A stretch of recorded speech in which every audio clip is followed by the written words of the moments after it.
Okay, Robert W. This is your Super 959B. Robert, I can't find anything wrong with your radio, buddy. It's doing exactly what it's supposed to. I got 100-watt slugs in both RMS and peak. I'm using a stock microphone. Okay, I'm on channel 20 on AM.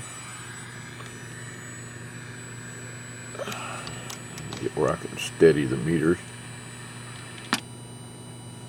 And we're dead keying, what is that, about 4 watts, 6 watts, 6 watts. Audio. I'm getting 40 watts peak. It's working perfectly. Let me switch to sideband.